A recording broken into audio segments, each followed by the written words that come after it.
ವೀಕ್ಷಕರೇ, ಇರುವವರು JDS ನ ರಾಜ್ಯ ನಾಯಕರಾದ ಶಾ ಜಮೀರ್ ಅವರು ನಾಯಕನ ಹೋರಾಟ ಮತ್ತು ಸ್ವತಂತ್ರ ರಾಜ್ಯವನ್ನು ಯಾಕೆ ಕೇಂದ್ರ ಸರ್ಕಾರ ಕೊಡ್ತಾ ಇಲ್ಲ ಅಂದ್ರೆ ಸ್ವತಂತ್ರ ರಾಜ್ಯದ ಸ್ಥಾನಮಾನವನ್ನು ಮತ್ತು ಸಂವಿಧಾನದ 6th ಶೆಡ್ಯೂಲ್ ಅನ್ನು ಅಲ್ಲಿಗೆ ಲಾಗು ಮಾಡಬೇಕು ಅಂತ ಹೇಳಿದ್ದಾರೆ. ಹೌದು, ಅದ್ರಲ್ಲಿ ಏನ್ ತಪ್ಪು ಅಂತ ಹೇಳಿ ಅವ್ರು ಕೇಳಿದ್ದಾರೆ. ಅವರ ಅಲ್ಲಿಯ ನೋಡಿ, ಇಲ್ಲಿ ಏನಾಗ್ತದೆ ಹೇಳಿದ್ರೆ ಪ್ರತಿಯೊಬ್ರು ಕೇಳುವುದು. ಈಗ ನಮ್ಮ ಜಿಲ್ಲೆಯಲ್ಲಿ MRP ಅಲ್ಲಿ ಉಂಟು. MRP ಅಲ್ಲಿ ಇದ್ರೆ MRP ಅಲ್ಲಿ ನಮ್ಮವರಿಗೆ ಕೆಲಸ ಸಿಗ್ಬೇಕು. ಅದನ್ನ ಬಿಟ್ಟು ನೀವು ಬೇರೆಯವರಿಗೆ ಕೆಲಸ ಕೊಟ್ರೆ ನಮ್ಮವ್ರು ಕೇಳ್ತಾರ? ಅದೇ ರೀತಿಯಲ್ಲಿ ಅಲ್ಲಿ ಅವರು ಹೇಳುದೇನು, ನಮ್ಮ ಇಲ್ಲಿಯ ಅರಣ್ಯ ಸಂಪತ್ತು ಇಲ್ಲಿ ಒಂದು ಬಾರಿ ದೊಡ್ಡ ಅವರ ಒಂದು ಇದರಲ್ಲಿ ಏನು ಉಂಟು, ಹುನ್ನಾರ ನಡೀತಾ ಉಂಟು. ಇಲ್ಲಿಯ ಬೇಕಾದಂತ ಖನಿಜ ಸಂಪತ್ತುಗಳನ್ನ ಇವತ್ತು ಅಲ್ಲಿ ರಾಜ್ಯದ ಒಂದು ಇದು ಇಲ್ಲದಿದ್ರೆ ಇದನ್ನು ಯಾರು ತಗೊಳ್ತಾರೆ? ಅಲ್ಲಿ ಕೇಂದ್ರ ಆಡಳಿತದಿಂದ ಇಲ್ಲಿಗೆ ಅದು ಪಾಸ್ ಆಗ್ತದೆ.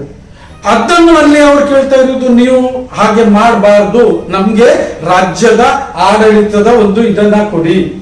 ಅದನ್ನು ಕೊಟ್ಟ ಕೂಡಲೇ ಅವರ ಲೋಕಲ್ ಅಲ್ಲಿ ಏನುಂಟು ಅದನ್ನು ಅವರು ಉಪಯೋಗಿಸ್ಲಿಕ್ಕೆ ಒಂದು ಚಾನ್ಸ್ ಅವರಿಗೆ ಇರುತ್ತೆ, ಅಲ್ಲಿ ಅವರಿಗೆ ಕೆಲಸ ಸಿಗತ್ತೆ. ಅದನ್ನು ಅವರು ಕೇಳ್ತಾ ಇದ್ದಾರೆ. ಅದರಲ್ಲಿ ಏನ್ ತಪ್ಪುಂಟು? ಇವಾಗ ನಮ್ಮ ಸರ್ಕಾರಕ್ಕೆ ಅದನ್ನು ಕೊಡ್ಬಹುದಲ್ಲ, ಅದನ್ನು ಯಾಕೆ ತಡೆ ಹಿಡಬೇಕು? ಯಾಕೆ ಇಷ್ಟು ಒಂದು ದೊಡ್ಡ ಒಂದು ಇದನ್ನ ಮಾಡಬೇಕು? ಇದು ಒಂದು ಶುಲ್ಕ ಅವರಿಗೆ ಬೇಕಾದ್ರೆ ಸರ್ಕಾರ ಮಾತು ಕೊಟ್ಟು ತಪ್ಪಿದೆ ಅಂತ ಹೇಳ್ತೀವಿ. ಖಂಡಿತವಾಗಿ. ಯಾಕೆ ಹೇಳಿದ್ರೆ ಇವರು 5-6 ವರ್ಷದಿಂದ 2-3 ಸಲ ಇದು ಬಂದು ಅವರು ಕಾಂಪ್ರಮೈಸ್ ಮಾಡಿ ಮಾಡ್ತೇನೆ ಹೇಳಿದ್ರು, ಆಮೇಲೆ ಮಾಡ್ಲಿಲ್ಲ. ಅದರ ಮೇಲೆ ಇವರು ಫೈನಲ್ ಆಗಿ ಮೊನ್ನೆ ತಾನೇ ಇವರು ಪುನಃ ಅನ್ನ ಸತ್ಯಾಗ್ರಹವನ್ನ ಮಾಡ್ಲಿಕ್ಕೆ ಶುರು ಮಾಡಿದ್ರು. ಹೇಳಿದಂತೆ 5-6 ವರ್ಷಗಳಿಂದ ಅಥವಾ 2020ರಿಂದ ಈ ಹೋರಾಟ ನಡೀತಾ ಇದೆ. ಮಾಧ್ಯಮಗಳಲ್ಲಿ ಪ್ರಚಾರ ಕೊಡ್ತಾ ಇರಲಿಲ್ಲ. ಯಾಕೆ ಇರ್ಬೋದು ಹೇಳಿದ್ರೆ ಇದರಲ್ಲಿ ಕೇಂದ್ರ ಆಡಳಿತದ ಏನೋ ತಲೆಯಲ್ಲಿ ಏನಾದ್ರು ಬೇರೆ ಇರ್ಬೋದಾ?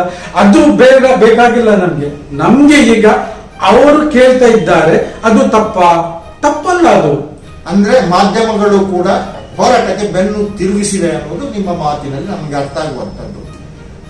ಕಾಶ್ಮೀರವನ್ನು ತುಂಡರಿಸಿದಾಗ ಅಥವಾ ಲಡಾಖ್ ಮತ್ತು ಜಮ್ಮು ಕಾಶ್ಮೀರವನ್ನು ಬೇರೆ ಬೇರೆ ಮಾಡಿದಾಗ ಸ್ವಾಗತಿಸಿದ ವ್ಯಕ್ತಿ ಈ ಸೋನಂ ವಾಂಗ್ಚುಕ್. ಆವಾಗ ಕಾಶ್ಮೀರಿಗಳಿಗೆ ಯಾರಿಗಾದ್ರೂ ನೋವಾಗಿದ್ರೆ ಈಗ ಇವರಿಗೆ ನೋವಾಗ್ತಾ ಇದೆ. ಒಂದು ಕಾಲ ಅವರಿಗೆ, ಒಂದು ಕಾಲ ಇವರಿಗೆ ಅನ್ನುವಂತ ಒಂದು ಸಮಾನ ನ್ಯಾಯ ಇಲ್ಲಿ ಕಾಣ್ತಾ ಇಲ್ವಾ?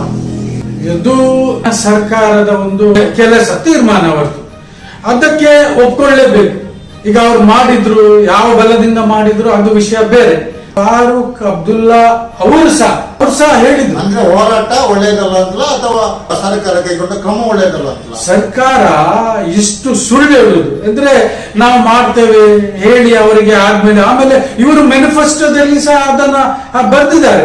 ನಾವು ಈ ಒಂದು ಲದ್ದಾಖ್ ಅನ್ನ ರಾಜ್ಯದ ಸ್ಥಾನಮಾನ ಕೊಡ್ತೇವೆ. ರಾಜ್ಯದ ಸ್ಥಾನಮಾನ ಕೊಡ್ತೇವೆ ಸರ್ಕಾರ ಹೇಳಿದೆ, ಕೊಟ್ಟಿಲ್ಲ. ಸರಿ, ಈಗ ಸೋನಂ ವಾಂಗ್ಚುಕ್ ಅವರ ಈ ಸಂಘಟನೆ ಏನಿದೆ, ಲಡಾಖಿಗೆ ರಾಜ್ಯದ ಸ್ಥಾನಮಾನ ಮಾತ್ರ ಅಲ್ಲ 6th ಶೆಡ್ಯೂಲ್ ಅನ್ನು ಕೂಡ ಕೇಳ್ತಾ ಇದೆ.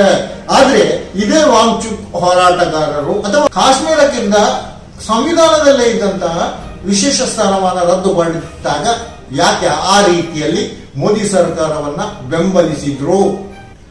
ಅವಾಗ ಒಂದು ಇವರಿಗೆ ಬೇಕು ವಿಶೇಷ ಸ್ಥಾನಮಾನ. ಕಾಶ್ಮೀರಕ್ಕೆ ಹೋದದ್ದು ಅವರಿಗೆ ಚೆನ್ನಾಗಿತ್ತು ಹೇಳಲಿಕ್ಕೆ ಆಗುದಿಲ್ಲ. ಏನು ಅವ್ರು ಮಾಡ್ಲಿಲ್ಲ, ಅದನ್ನ ಸರ್ಕಾರ ಮಾಡಿದ್ದು. ಸರ್ಕಾರ ಆ ಒಂದು ತೀರ್ಮಾನ ಮಾಡುವಾಗ ಈ ಲದ್ದಾಖಿನ ಪ್ರಾಂತ ಏನುಂಟು ಅವರಿಗೆ ಅದರಿಂದ ಹೆಚ್ಚು ಲಾಭ ಉಂಟು.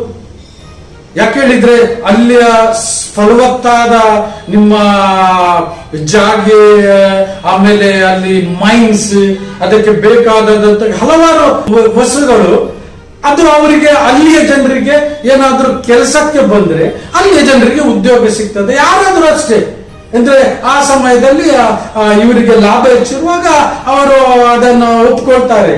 ಕೇಂದ್ರದ ಬಿಜೆಪಿ ನೇತೃತ್ವದ ಕೇಂದ್ರದ NDA ಸರ್ಕಾರ ದೇಶದಲ್ಲಿ ನಡೆಯುವ ಎಲ್ಲಾ ಹೋರಾಟಗಳನ್ನ ಗಮನಿಸುತ್ತಲೇ ಬಂದಿದೆ ಎನ್ನುವಂತ ಮಾತುಗಳಿವೆ. ನಿಮ್ಮ ಅಭಿಪ್ರಾಯ? ಒಂದು ಲೆಕ್ಕದಲ್ಲಿ ನೀವು ಹೇಳುದುಂಟಲ್ಲ, ಇದು ಸರಿಯೇ. ಯಾಕೆ ಹೇಳಿದ್ರೆ ಕೆಲವೆಲ್ಲ ವಿಷಯಗಳು ಅವರಿಗೆ ನಿಜವಾಗಿ ಅದು ಒಂದು ದೇಶದ ಅಭಿವೃದ್ಧಿಗೆ ಸರಿಯಾದ ಒಂದು ಇದಲ್ಲ. ಇಂಥ ಕೆಲವೆಲ್ಲ ಅವರು ತೆಗೆದುಕೊಳ್ಳುವಾಗ ಈ ದೇಶದ ಶಾಂತಿ ನೆಮ್ಮದಿಗೆ ಧಕ್ಕೆ ಆಗ್ತದೆ. ನಮ್ಮ ಒಂದು ಅಭಿಪ್ರಾಯ ಪ್ರಕಾರ ಅದು ಸರಿಯಲ್ಲ. ವಾಂಗ್ಚುಕ್ ಅವರನ್ನು ಬಂಧಿಸಿದಾಗ ವಿದ್ಯಾರ್ಥಿಗಳು ಬೀದಿಗಿಳಿದು ಪ್ರತಿಭಟನೆ ನಡೆಸಿದ್ದನ್ನು ನೋಡಿ ರಾಹುಲ್ ಗಾಂಧಿ ಅವರು ಇದು ZZ ಹೋರಾಟ ಅಂತ ಕರೆದ್ರು. ಯಾಕೆ ಇರ್ಬೋದು, ನೇಪಾಳದಲ್ಲಿ ನಡೆದಂತ ಹೋರಾಟ.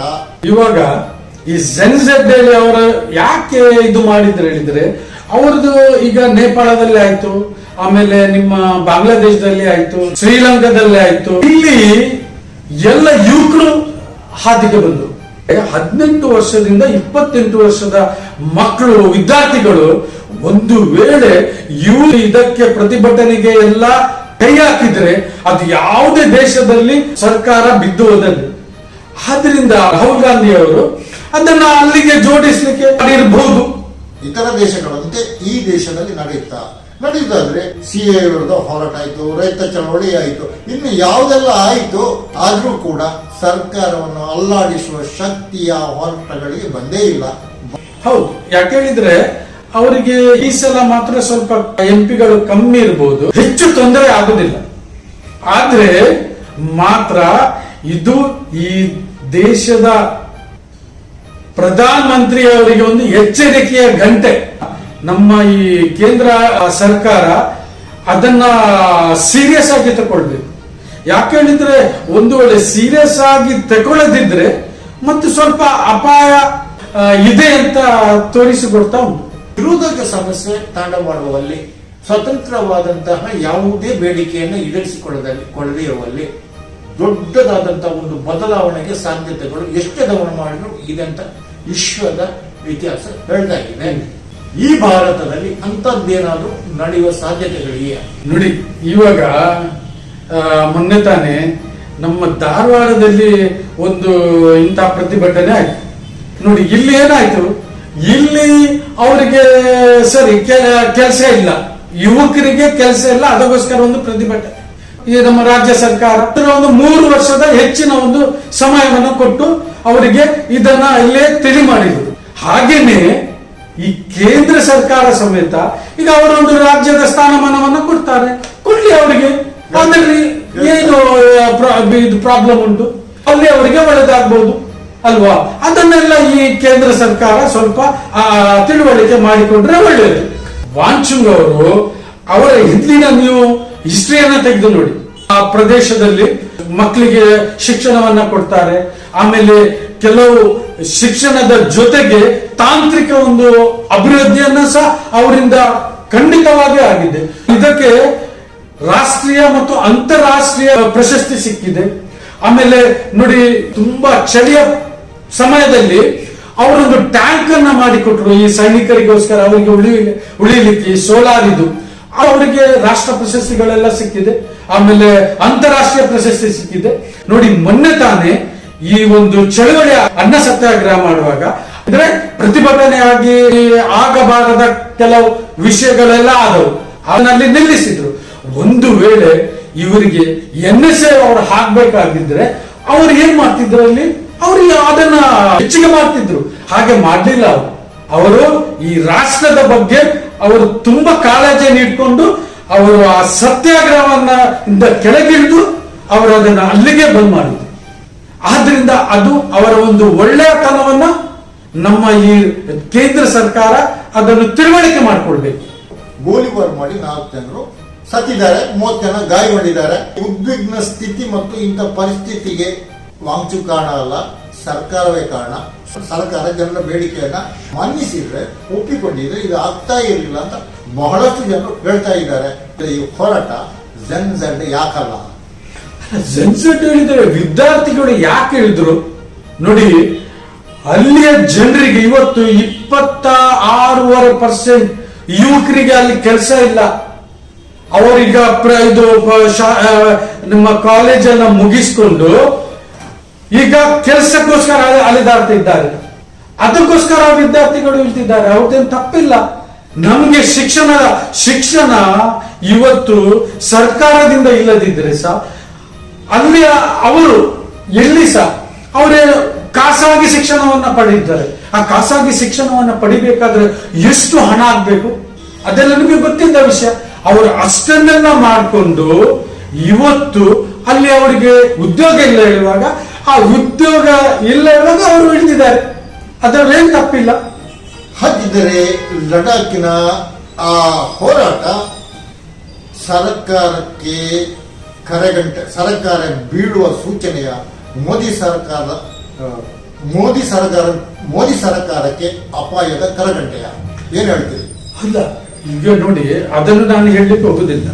ಆದ್ರೆ ಇದು ಒಂದು ಎಚ್ಚರಿಕೆಯ ಕರೆಗಂಟೆ, ಅದಂತೂ ಖಂಡಿತ. ವೀಕ್ಷಕರೇ, ಈವರೆಗೆ ನಮ್ಮ ಜೊತೆ ಮಾತಾಡಿದವರು JDS ನ ರಾಜ್ಯ ನಾಯಕರು ಹೋದ ಲಡಾಖ್ನ ಹೋರಾಟದ ಬಗ್ಗೆ ತಮ್ಮ ಅಭಿಪ್ರಾಯಗಳನ್ನು ತಿಳಿಸಿದ್ದಾರೆ. ತಾವು ಇಷ್ಟೊತ್ತು ನಮ್ಮ ಜೊತೆ ಚರ್ಚಿಸಿದ್ದೀರಾ, ಧನ್ಯವಾದವನ್ನು ಹೇಳ್ತಾ ಇದ್ದೇನೆ. ನಿಮ್ಮ ವಾರ್ತಾ ಸಂಚಿಕೆಗೆ ನನ್ನ ಹೃತ್ಪೂರ್ವಕವಾದ ಅಭಿನಂದನೆಗಳು. ವೀಕ್ಷಕರೇ, ಇನ್ನೊಂದು ಕಾರ್ಯಕ್ರಮದೊಂದಿಗೆ ಇನ್ನೊಮ್ಮೆ ನಿಮ್ಮ ಮುಂದೆ ಬರುತ್ತೇನೆ. ನಾನು ರಫಮಜ್ಜಿ. ಸಬ್ಸ್ಕ್ರೈಬ್ ಆಗಿ, ಶೇರ್ ಮಾಡಿ, ಕಮೆಂಟ್ ಮಾಡಿ, ಲೈಕ್ ಮಾಡಿ, ನಿಮ್ಮ ಅಭಿಪ್ರಾಯವನ್ನು ತಿಳಿಸಿ. ಜೈ ಹಿಂದ್.